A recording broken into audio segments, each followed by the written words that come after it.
Jesse Rutherford from The Neighborhood is joining us from the Dave Mahoney Morning Show. Jesse, how's it going, man? I mean, we're coming out of this pandemic. It's been a long time coming. You got some shows on the books here, but how are you feeling, now that we're finally starting to emerge from this cocoon that we've all been in for a year plus? Yeah, amen. Yeah, probably simple. I feel like everybody's kind of catching it a similar way, but I'm trying my best to just ignore the idea as much as possible when I'm out and about. Or at least get through that part of the conversation as quick as possible, but it's only natural. Like I'm feeling that way too, but getting through it. You posted on Instagram about a week ago that, you have your show coming up at the Hollywood Bowl, which very excited about that.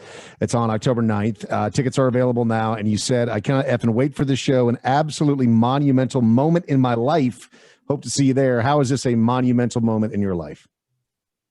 I mean, I think it's pretty obvious the Hollywood Bowl is kind of a thing. And especially growing up so close to LA, it's an event. It's not like someone's showing up for the show anymore. It's an event that stretches past even a fan of ours or something. I've sat in traffic outside of the Hollywood Bowl so many times, and it's just crazy to think that traffic is going to be for us on that day when it happens. It's crazy, man. The thing about my mom being able to see me do that is just, I don't know, it's really special. It's really cool. Is there more pressure when family and friends are in the show for you guys, or is it just is it another day? I mean, obviously the venue is huge, but having fans and friends and family in the audience as well, does that add any pressure to you guys when you're performing? It's funny, not while we're performing, but it's the before and after, and hanging out with everybody and making sure everybody's cool. There's a lot of that anxiety, but once you're up there, for me at least, I've never been up there and been thinking oh no, I wonder if my sister's enjoying this right now, or I wonder if those friends from back home that I see sitting there. No, it's kind of, that goes away when you're, for me, when I'm up there with that. But making sure you talk to everybody, give everybody hugs and kisses afterwards is definitely Are you going to make sure that your mom has to sit in traffic so she has the full Hollywood Bowl experience? Yeah. So, you have to make sure that she's 45-minute gridlock, so that way she really appreciates how much your fans love you, Oh, guaranteed. Yeah. She might have a way to sneak out the back door before it's all over. I'm going to say, nope, you're going to wait till the whole parking lot gets let out, and you're going to sit in that traffic with them. Well, the show's obviously coming back. I mean, we're seeing all these festivals getting announced, and you guys getting back out on the road. And like you said, it's such an iconic venue for the West Coast show to start things back up after the pandemic is amazing. But you guys have been pretty busy while everything's been locked down. I mean, obviously all the alter ego stuff with Chip Chrome, and then some pretty big landmarks for some of the previous catalog stuff. I mean, Wiped Out gold at 500,000. Daddy Issues went platinum. Sweater Weather blew up again on TikTok and kind of became an anthem for people. It's a song of a generation again. Yeah, it's 6 times platinum now. So were you expecting any of that sort of stuff? I mean, when the world shut down, I mean, a lot of artists just had, they're kind of handcuffed, especially bands not being able to go out on the road. What's your reaction to people finding ways to respond to your music, and even a whole bunch of new fans maybe coming through the door for you? Yeah, no, I cannot say I expected it by any means. I mean, I don't think anybody could have with how specifically TikTok is kind of putting songs into the conversation again. Obviously Sweater Weather being one of them, but I mean, TikTok's done a lot for a lot of our songs now, not even just Sweater Weather. It's having people find other songs in our catalog that were never that popular, even in the past years, songs we never pushed as singles that don't have videos that have started to get popular because of TikTok. Yeah, I definitely have not been I haven't expected any of it, but it's been such a blessing, and it's just been a slow burn, man. It's even when Sweater Weather in 2013, 14, when it was going up the chart, and then was #1 at alternative for however long it was, you're so caught in the moment. And it was our first thing we ever really did, that, yeah, part of me did expect that to just continue to happen. And then it stops happening. And then you're oh, whoa, that's not going to happen every time. You kind of readjust. But then after a few years of trying to like recreate Sweater Weather and it not happening.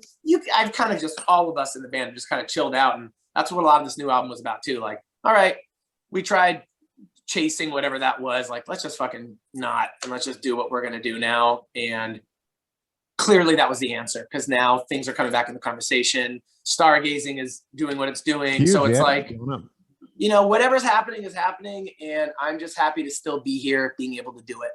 So, and to have like different types of groups, whether it's like Sweater Weather being a bi anthem, or, you know, younger generations coming on to new songs that are catalog songs of ours, and, you know, reintroducing us to people, like, or Chip being a thing where I've had people that I know, that I hang out with in LA all the time, be like, whoa, dude, I didn't know that like friends of friends would be like, yo, I didn't know that Chip Chrome, like that you did Sweater Weather. I didn't know that you're the same guy that did that. And I'm like, really? Cool.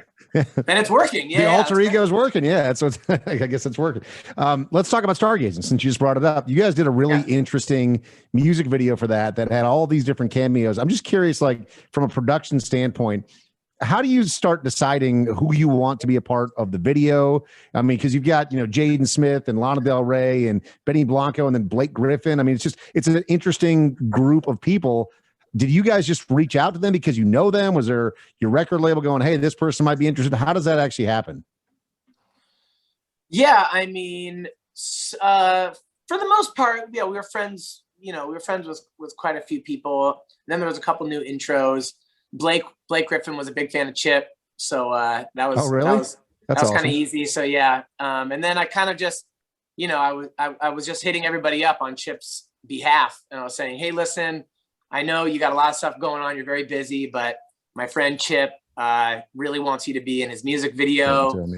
Coming down to earth for a second, if you're able to be there. If not, I totally get it. And luckily, everybody that hit back was really sweet about it and made it happen. I mean, we pretty much got everybody we asked to get. So it was really sweet, man. People really just showed up, and I owe them. And I imagine that Chip owes them indeed. Yeah. The challenge of shooting that stuff during COVID and everything else, though, I imagine that probably wasn't an easy process, or at least a normal process to produce. Yeah. I mean, it wasn't. Luckily, you know, I mean, the director is my friend, the makeup artist is his girlfriend and my friend. Everything was pretty much buddies. So like, it was a little easier to take the risks in that way. But I mean, the whole thing, COVID tests, all that, like, you know, yeah, I mean, it was what it was, you know. I had already had it at that point, so I wasn't worried I wasn't as worried, I guess, you know, but I mean, still got to be sensitive about what everybody else is going through. So, you know, everything was just a little bit more anxious at that point in time, but it ended up working. People were down. People were down for us to pull up and knock on their door or come to us. Jaden came to us. It was great. Some people freak out about their 30th birthday. What about you? It's coming up this year, right? Yep. August. That's about to happen. I think all of 29 has been me freaking out getting to 30. So I'm worn out on freaking out about it now. And I'm easy, right? I've been like saying I'm 30 already this whole time. Like, it's so dumb, but like 29 is just a pointless. You can't even like divide anything into it. It's just a pointless number. But 30 is like an adult though, right? I mean, I feel like when you turn 30, it feels like I should be an adult now, right? I mean, yeah, but if you told me, you know, that as an adult, I would be painting myself silver and wearing spandex, I don't know if I would have said, yeah, for sure, that's what's going to happen. But that's what ended up happening. So in some ways, I feel, I don't know, it's kind of settling in a way. I don't know. It just is what it is, man. And I'm just kind of like, if I'm thinking about it too much, then everybody will think about it more. But if I'm just kind of like, oh yeah, I guess I'm that age now. There's tons of people. I grew up around older people too. Like my mom was a bit older. My sister's older than me. Like, I'm not that freaked out about it. Yeah, 30s. Trust me, been there, done that. It's great. When you get to knocking on the door of 40, already passed that myself. You know, you start going. Ugh. You wouldn't know. You look good. No, thank you. I appreciate that. If I'm on a lot that of track, Botox. then I'm okay. But yeah, I don't know, Botox, man. Do you ever find yourself wearing the spandex and body paint in your in your off time? Like, yeah, that's how it all started. I've been doing that since I was 5 years old. That's Chip has been waiting to come out for a long time. It's just been just wasn't ready, I guess. How fun is it having an alter ego though? I mean, like that, I don't feel like I've ever been brave enough to mount one, but I mean, like being able to refer to him in like third person, like that's just, it seems so fun and refreshing and freeing. I mean, it is, and it feels like it really does feel like a different thing. And so much of why I created Chip was like, we've been blessed with this opportunity to be a band and still be around somehow after all these years and have these crowds everywhere we go that are just unbelievable. And, we were just showing up in our jeans and our t-shirt, and that was great for a while. But then eventually it got to a point where it's like, I want to do like more for that. I want to like put more into this. I want to feel like I am getting prepared for something more. So, when Chip, like the preparing for Chip before a show, putting on the makeup, getting ready, it's like a really like Zen kind of experience for me, and kind of really puts me in the mode to be able to just like, I'm a pretty anxious fella. So like, it really helps me to just kind of chill out. Is it like Andy Kaufman-esque where you like when you're in the outfit and everything else, like you're truly Chip and you don't even think about having to play that character, you like really transform? Yeah, I mean, somewhat. Chip helps me be, Chip is the version of me that I really want to be, but he takes no explanation.